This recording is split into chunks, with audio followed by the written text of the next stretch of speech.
Hi guys, welcome back to the vlog. This is probably going to turn into a rating vlog, so I'm just gonna start it that way. I am starting The Graham Effect by Elle Kennedy, and the main character is Gigi Graham, aka the daughter of Garrett Graham and Hannah from The Deal, aka the first Elle Kennedy book I ever read. And we're not even past the prologue yet. I'm already giggling and kicking my feet. I have seen this scene on TikTok before where Gigi is interacting with the male main character Ryder, and they get off to a bad start and Ryder's getting on her nerves, so she's being super bratty and I love it. And she's like, oh, who's Garrett Graham, because he's coming up, and oh my gosh, and Ryder's like, how do you not know who he is? And I just, oh, this is gonna be so good. I can tell already. It's really weird for me to see or read about Garrett. It's gonna be weird for me to read about Garrett and Hannah being grown-ups, even though I read the legacy, but that was when she just found out she was pregnant. So yeah, and I feel like that's part of the reason why I put off reading this series in particular. But oh, I can't put off an Elle Kennedy book for too long. This is gonna be so good. Oh my god, wait, I'm not even to the first chapter yet. I'm past the prologue where Ryder finds out that Gigi is Garrett's daughter. But now we're on page 8. It says Hockey Kings transcript, Jake Connolly from Briar U, The Risk. This world really has me kicking my feet like a little girl. And you know what? I'm probably going to be screaming and kicking my feet every single time a character from off campus or Briar U makes a little cameo in this book, I swear. Like that found family, especially with all the characters in off campus. Oh, like, dang it. When I read about Logan again, oh look, there's Butterscotch. When I read about Logan again, because he is, I think he is my number 2. Obviously Garrett is number 1. I feel like Logan's my number 2. Sometimes I feel like I cheat on him with Dean, but oh my god, confirmed that Jake and Brenna got married. I mean, duh. Like, they were endgame. I think most of the Briar U off-campus like couples, I think a lot of them were endgame, except for the last 2, which I think I talked about in a video already. Except for, was it the one with Taylor and Connor, was it The Dare, and then the one with Hunter and Demi, what was that one? I don't remember what that one was called. Hang on, let me go back to the beginning of the book.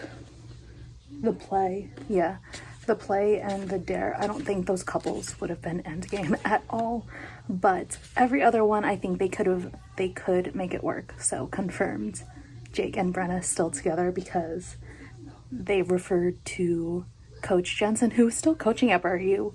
Kind of shocked, but not that shocked that Elle Kennedy kept him coaching. But they refer to Coach Jensen as Jake's father-in-law. I'm not even 10 pages in, guys. Okay, officially on the first chapter, but I think it's going to be a really interesting parallel that Elle Kennedy's drawing with Gigi constantly living or feeling like she's living in her father's shadow, where Garrett went through the same thing. However, his relationship with his father was much worse than Gigi's with her dad. Obviously, Garrett's a great father. We already know that from the legacy. But I think that's going to be an interesting parallel that we see running through this novel, and how those relationships and that comparison come into fruition, because I don't think she talks to her dad about it, although if she does, he could relate. I'm interested to see how this goes and how that conversation goes once it does happen, because it's going to happen eventually. I'm sorry, Elle Kennedy, you know I love you. I love your books so much. Once I catch up with Briar U, Campus Diaries, this universe, I'm reading your entire backlist. However, you named a male character Case, C-A-S-E, the ex-boyfriend. Like, no wonder he's an ex. What kind of a name is Case? Alright, so it is a couple of days later. I'm reading in bed. And Coach Jensen is referencing, I don't know, an unfortunate incident with a living mascot. And it just makes me think of that minor plot line in the play with Hunter and Demi, because they were all taking care of that stupid boiled egg. I guess the live mascot did not go well after that. Okay, so we find out why Gigi and Case are no longer together, but her dad doesn't know why they broke up or why she broke up with him, because she doesn't want her dad knowing about her sex life, which I get, but like, I feel like this is something you could phrase to your dad without it implying anything sexual or about your sex life at all. And I feel like if she just told him, he would understand why they broke up now and not like keep asking her about him. And now we have met the best friend, who I'm going to assume the next book is about her, because her name is Diana Dixon, and I know the next book is Dixon Rules. So, okay, so there's a little scene in here where Gigi and Diana, they're talking about 3 different guys that Diana is casually dating, and she has to choose one, and the third guy has a terrible name, so Diana doesn't tell Gigi, but I'm like, the guy's name we find out is Percival, but I'm like, Gigi, you really can't talk because your ex-boyfriend's name is Case, like C-A-S-E, like a suitcase. Like, that's not any better. Honestly, I think Percival's better in this regard.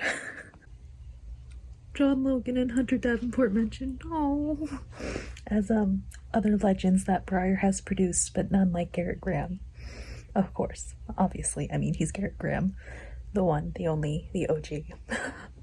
One thing I am loving with the Graham effect that I don't think Elle Kennedy has done in her other books that I've read is that all of her chapters now have titles, and the titles have to do with what's going on with this chapter. Like the title for chapter 7, or like a subtitle, it's an actual line that someone says in the chapter. Another one, it was someone's name. So yeah, I like that. And when it pops up, it's like a little Easter egg that you can find. Also, it is very weird to read about Garrett Graham now being a father and like an adult figure, not like a college age kid, because in my head, Garrett Graham is still the star hockey player at Briar U who is trying to win Hannah over. And like, maybe I should have put off reading this a bit longer, but now having him as like a, I don't know, how old is he? If he would, 50-year-old, because this kid is in college now, like around 50, I guess, who has a daughter and like is like an authority figure now. That's just because like he's reprimanding all of these kids, I say they're college age, but yeah, they're still kids. You're still a kid when you're in college, let's be honest. I still feel like kids sometimes, but like he's reprimanding them for things that I just know him and his teammates used to do. Like I'm like, you're talking from experience, Garrett. I just read about you doing this like a couple months ago, and it's weird to wrap my head over, because it's almost like being introduced to a new character but not really. Oh, it's weird. However, apparently Jake Connolly is still as attractive as ever, according to Gigi and Hannah, who gushed to Garrett about how handsome his co-anchor is. But you know what? It's okay, Garrett. I'm sure you are still as handsome as ever, even if you're not told that by your own wife. And another thing too, I am seeing so many parallels with Garrett and Ryder in their stories. Like, not gonna get into it, I don't want to spoil too much, but like with how they were both captains of their team, and writer just said he doesn't really do girlfriends. Garrett didn't really do girlfriends either because he didn't want to be distracted, because he wanted all his focus to be on hockey. And yeah. Oh, I don't don't want to imply that, like, the theory that, like, you're attracted to people who are like your father or whatever. I remember there was a How I Met Your Mother episode about this, where they all realize their partners are like one of their parents in some kind of way. But that's not a bad thing. Like, if you find yourself being like a lot of like Garrett Graham, there could be worse things. Oh my god, new lore update. Coach Jensen has a granddaughter, aka Jake and Brenna have a daughter who was 10 years old. That's so cute. Oh my god, I can't. This ex-boyfriend, Case, is annoying me so much. Like, dude, how many times does she have to reject you before you get it through your thick skull? She does not want you back. Oh, no means no. It's just sad at this point. Also, if you now hear a slight lisp, it's because I have my retainer in. I should wear this more, but I forget and I'm lazy. So, you should be happy that I'm wearing this right now. One thing that I missed in the Briar U series that I'm happy Elle Kennedy brought back in Campus Diaries, that's what the third one is called, from Off Campus, is that I was missing the vibes you got when you saw them all living together in the off-campus apartment. This time Ryder and his friends are living in an off-campus apartment or townhouse, I can't remember, but like I love seeing those tiny little interactions that you have when you live with someone and you know them really well. I really missed those moments in Briar U at the beginning. I think especially with the first two books, because I think Summer was in that off-campus apartment, but then Brenna wasn't, and then neither was Demi or Taylor, so we kind of missed out on that with Briar U for the most part. But this, I feel like I'm getting that vibe back, even though it's not like a mainstay in the book yet. But you see them all hanging out, being friends, and just like being college students. I really miss that.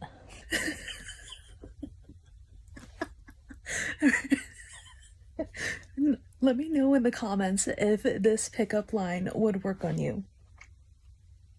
Tell me something. Are you an organ harvester? 'Cause you just stole my heart.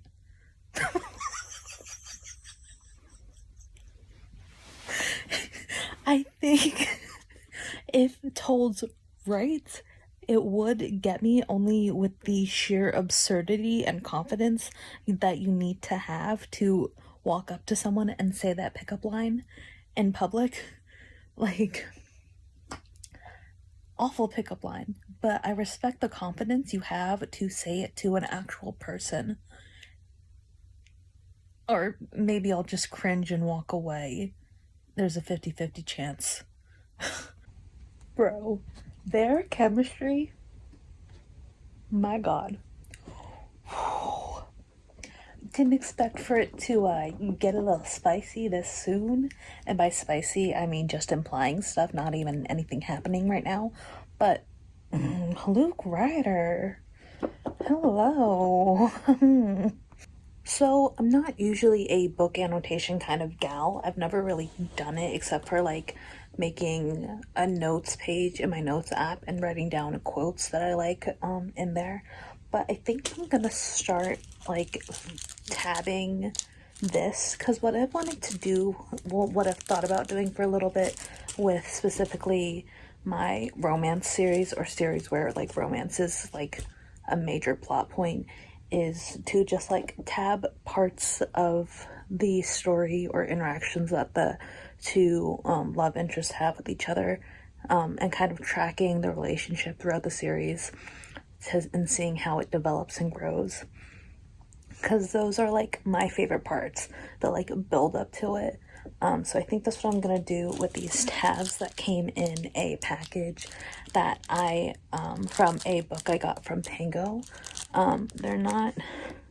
They're very neon and don't exactly match the book completely, but I think this pink or like this red would go well.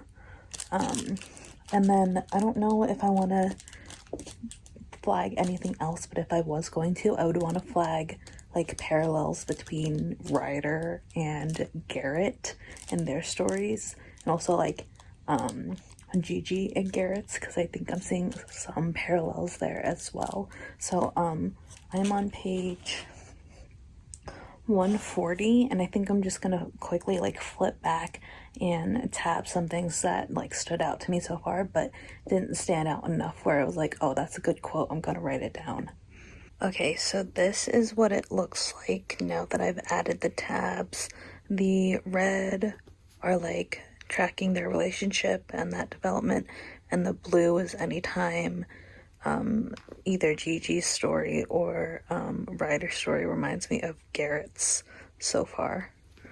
The gasp I just gasped because Gigi is headed over to Della's Diner, aka where Hannah worked in her book, to meet her uncles, and then I see the name Dean De Laurentiis.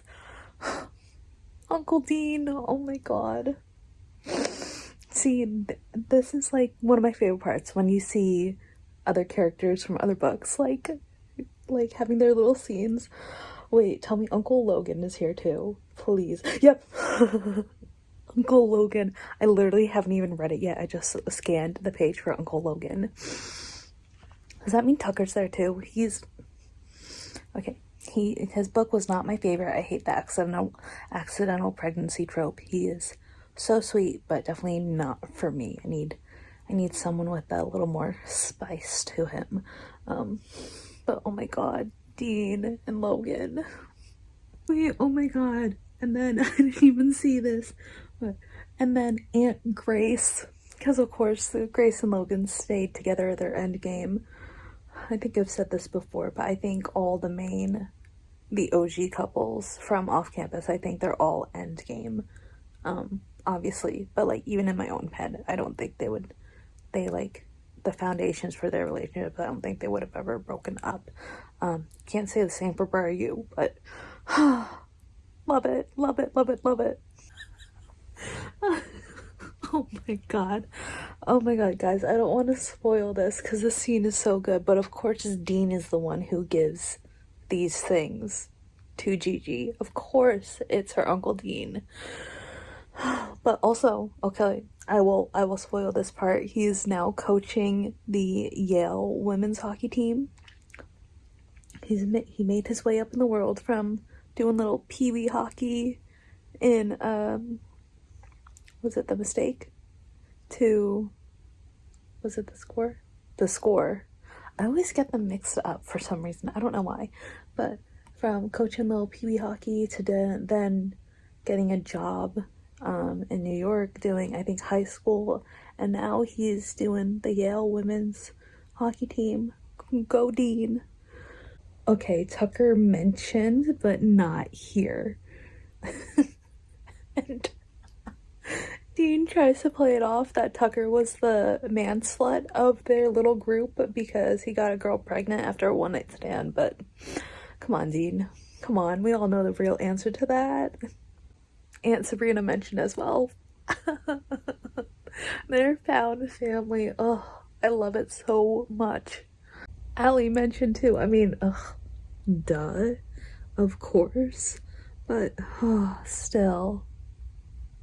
I get little butterflies and I'm kicking my feet every time the off-campus couples are mentioned. Okay, another thing, because when Gigi was meeting with her two uncles, love, they were asking her about her ex, why, if they really weren't together anymore, blah blah blah blah blah, and she like shut them down immediately. No, we're not together anymore, and that's all I want to say about it. But I'm like, girl, if you only just told your dad that point blank, he cheated on me. That's why this relationship ended. Oh my god. The amount of hockey men, sorry, but also probably hockey boys that by the time this is over, if she lets everyone know what happened, hockey boys and hockey men that she would have in her corner backing her up against this loser who still cannot take no for an answer, and frankly it's just sad at this point. Oh, that'd be so hot. Because like, you remember those boys when their girl or one of their friends' girls was like in trouble and they were like, we got your back, dude, we got her back, just let us know who to hit and we will hit them. Some of the hottest things ever.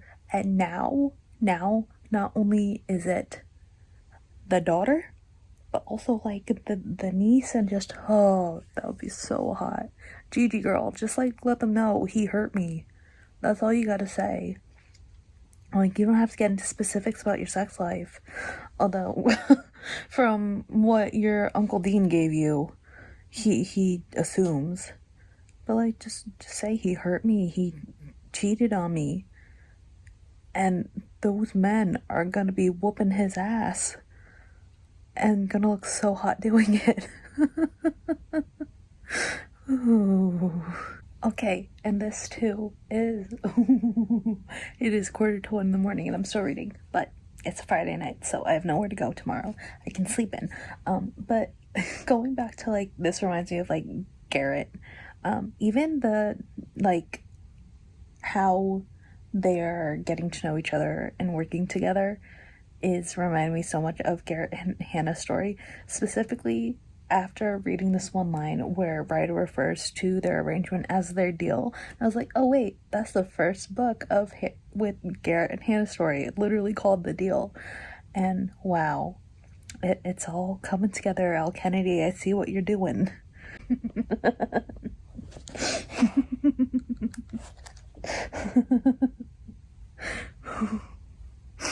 I'm not spoiling anything, but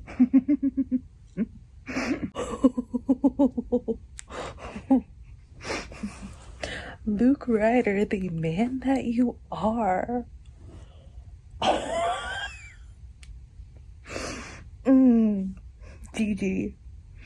GG. Alright, y'all. It is 1:15 in the morning, and I am now a little over 200 pages in. I think I'm gonna call it a night. And I'm just gonna leave tonight with finally. That's all I'm gonna say. And I will say that was very nice, Miss Elle Kennedy. You did it again. Yeah. And although I was feeling slightly anxious during that scene because I knew someone was gonna walk in, who walked in was better than what I was fearing. That's all I will say about that. And I will see you guys tomorrow, probably. Alright guys, it is a different night, but we're in the same spot. And I just have to say that yesterday, Elle Kennedy posted a TikTok with, like, referencing the Graham effect. It was like the deal, and then the Graham effect. I don't know how to exactly describe it, but I commented on the TikTok, I'm literally reading the Graham effect right now, and she actually responded to me. She's like, I hope you're enjoying it. I'm gonna put the screenshot right here because I thought that was really cool. I think the second emoji, I don't think she intended to put that there, and if it was intended to be there, not the way that I'm interpreting it or the way that I use that emoji, but I thought that was so cool. Like, but anyway, back to reading. And also, side note, but shout out to Bloom Books for making, like, the floppiest paperbacks ever, because, like, this thing is fully open, right? And no cracked spine. Like, I'm usually pretty good about not cracking the spines on my paperbacks anyway. Just, like, the way I read, I don't, like, not harsh with them at all. Like, if it happens, it happens, but usually it doesn't. But yeah. And I guess if the spine does end up cracked, it just means that it is well loved, but I definitely would prefer if my spines were not cracked. If that makes sense at all. I feel like I'm rambling. I'm definitely rambling. Okay, actually getting back to reading now. I just want to say, shout out to Elle Kennedy for writing realistic, spicy scenes. But realistic where there's going to be awkward parts. There's going to be times when you have to stop in the middle of it just to get used to that adjustment. And that there can be humor when in the middle of all of this. It's not just hot and steamy and sexy and romantic. There can be funny parts too, especially if you have good communication with your partner. And the fact that it's written and acknowledged that a lot of times a girl cannot go to completion, I will say, so my video is not struck for whatever reason, that a girl cannot reach a lot of times a girl cannot reach completion just through thrusting. There has to be other stuff, and that's just so realistic. So bravo, Elle Kennedy. I hope that I spoke vaguely enough that doesn't get me quote unquote demonetized, even though I don't make money off of these videos. But yeah. And like the realistic parts of these scenes, they don't, thought I was gonna burp, but I wasn't. Like, they don't ruin the spiciness of it at all. I actually enjoy them way more when it's not just spice 100% of the time.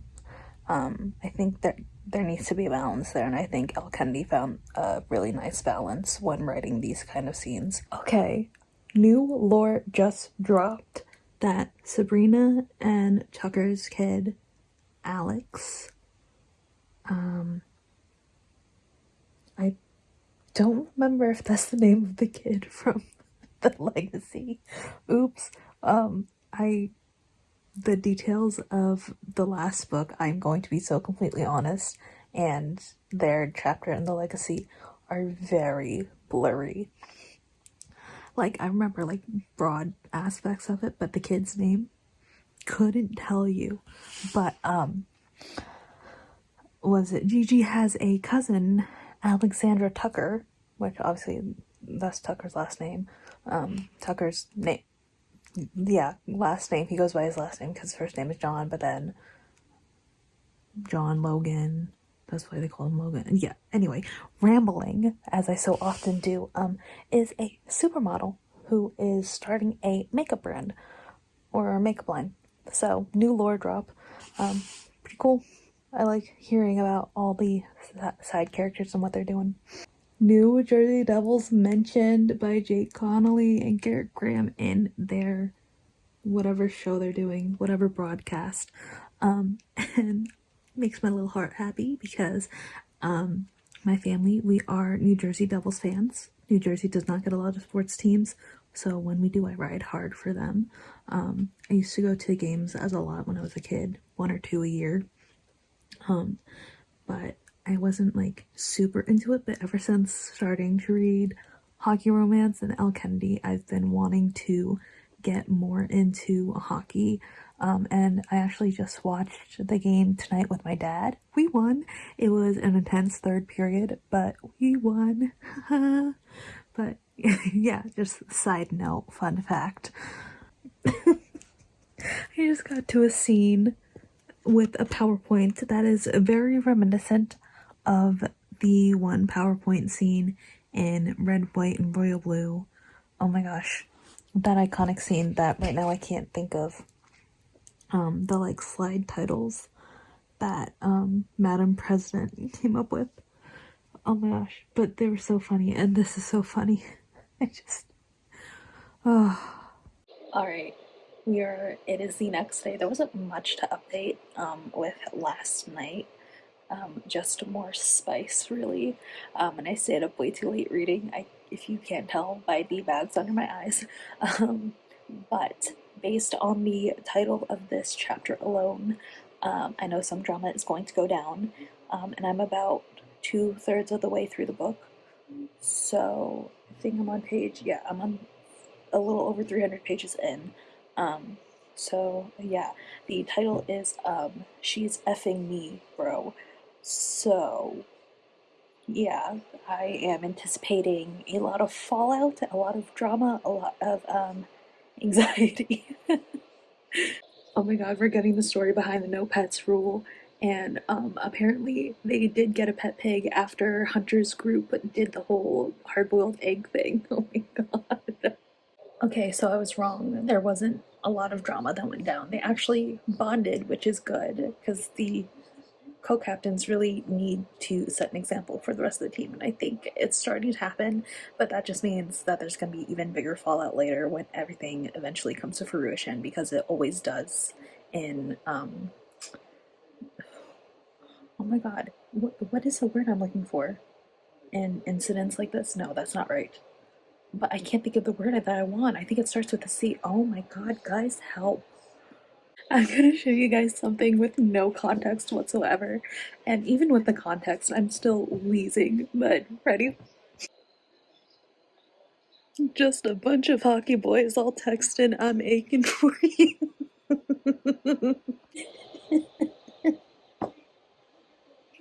I love these like stupid little subplots that Elle Kennedy puts in her books. They're so funny. And again, like the stupid hard boiled egg thing, hilarious.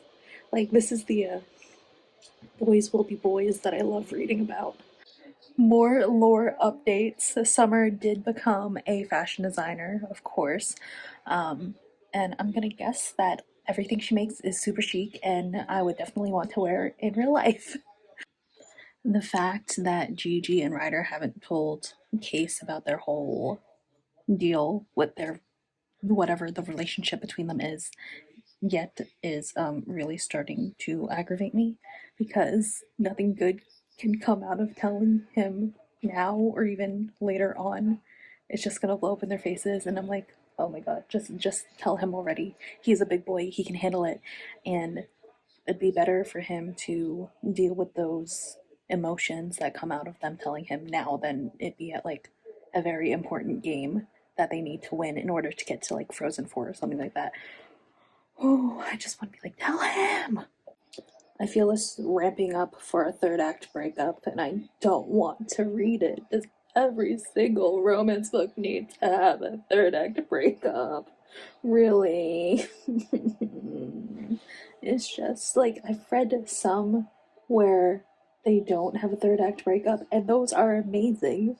Like, why? I get to add drama, but why can't they just have like a big argument and not break up? Just like, you know, like why? Why must that be the standard? Like, like the peak point of conflict is a third act breakup in a romance book. Why does it have to be that? Why can't it be something else? I would very much like to slap some sense into this man. Just because you are in the middle of an argument does not mean you are broken up. And I don't get why every single time this happens in a piece of media, and probably in real life too, that men jump to the conclusion that because you're in an argument, you immediately are broken up. Like, where did that come from? Like, I think it's perfectly fine for when you're in the middle of an argument for both sides to like take a breather from each other to calm down, sort out their emotions, figure out exactly why they're so upset and what in particular made them so upset, and then come together to talk about it like adults, when they're not going to be talking out of anger. Like, communication, people. Okay, side note, I ran out of my red sticky notes that I was using to track the relationship, so now I have to move on to the pink ones. I do think I'm gonna keep doing this for my books, so I'm gonna order more like page flags or whatever these are technically called. Oh my god, we just got like the complete, we're getting the complete backstory to Ryder and why he's so closed off and doesn't like talking about his past at all. I was assuming things and partially correct, but I was not expecting what I just read. Oh my god. We finally got Garrett calling Hannah Wellesley again. Although I don't technically think that's her last name anymore, unless she goes by it professionally. But memories, memories. But I have to say, the lack of Hannah in this book is really disappointing because while I love reading about the relationship that Garrett has with Gigi, I would love to see more of Hannah's relationship with Gigi, like that mom daughter relationship. But we don't get it that much. Like it, it just seems like you could replace Hannah with any other like stereotypical mom and it wouldn't change whatsoever, like the relationship between Hannah and Gigi, and that's really disappointing. Okay, more lore drops, and this isn't as shocking, but I still like I did one of those when I read this, but I'm pretty sure Allie and Dean named their son Bo after, Bo, Dean's best friend. Hmm. And then Brenna and Jake's kid is named AJ. So, more lore drop. I love these little tidbits so much. I wonder if I'll hear more about it in other books in the Campus Diary series, but I don't know because obviously Gigi's directly related to Garrett and Hannah, so there's that connection, but I don't know about the other main characters in was it Charlie Method and the other one oh, I forget it. I'm forgetting Dixon Rules. That's it. I have no idea what the connection is there, but I guess I'll find out once I pick those up. Okay, going back to me not remembering what Tucker and Sabrina named their first kid, I still haven't thought of it yet, and haven't gotten a chance to look it up yet, but it is not Alex. The cousin Alex, who is the supermodel that Gigi was referencing, is their youngest kid.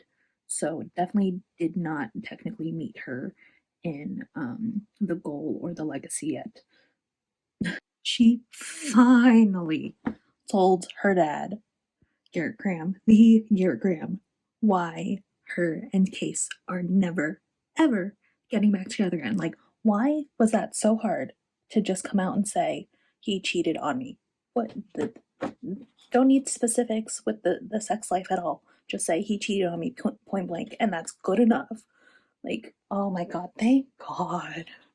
Okay, something went down with Gigi's past that she doesn't like talking about that much. I'm not gonna spoil it, I'm gonna try and keep it vague. But even though it seems like Gigi said we're done, I still feel like it's gonna come back to bite her in the butt. Even though I'm on page 430 and there's like less than 30 pages left in the book, I'm pretty sure. I don't know, it just doesn't seem final enough. Okay, so we're at a party scene and there's like comments about like other couples and stuff going on at the party, right? Like you normally do. And I feel like this is setting up the Charlie method, which I forgot the girl's name, but I do know it's not your typical romance where it's just one guy, one girl. I think it's like a why choose situation where it's two guys, one girl. And I think it's setting up who the two guys are going to be. Again, I I don't remember the girl's name or even the guy's names, but I do know it's MMF. And I think I have a pretty good idea who the guys are. That comes out in February, so I'm super excited. If I pace myself correctly, I will be on track to keep up with Campus Diaries as soon as Charlie Method is released. Oh my god, he just used that word. This is a good gasping, by the way. Oh. No, they fucking didn't. I thought it was just a slip of the tongue, but they actually did it. All right, guys, so I finished the book. The ending was unexpected. I really wasn't anticipating the romance to go that way, the way that it did, of course. But I am glad that it was acknowledged in the story how like crazy it is for them to do what they did, but that they're willing to work at it and never give up on each other, but just like a huge thing. I'll have more thoughts about this in my, I guess, October and November reading wrap up. But all I'll say is it is so nice to be back in this universe and seeing like returning characters and stuff. Um, because obviously Hannah and Garrett have my heart, and it's still so weird to think of them as adults in this book. It was like every time I was reading a scene with them, and it was like, no, you're still in college. Even with the legacy, it was kind of it wasn't as bad because they were only a couple years older, but now they're like decades older. Um, but obviously, I loved being in this universe again, and it was just a nice change of pace going from like I was reading a lot of high fantasy stuff to just have a cute little hockey romance. But again, more thoughts and reviews in my reading wrap up, which will be coming out very soon because it is the end of the month. But if you would like to see more of me, you can go ahead and follow all of my social media, which is linked down below. I hope you enjoyed this video and reading The Graham Effect with me. If you have read this book before, comment down below. I'd love to hear your thoughts on it. Other than that, I hope you have a wonderful morning, noon, night, or day wherever you are in the world, and I will see you in the next one. Bye.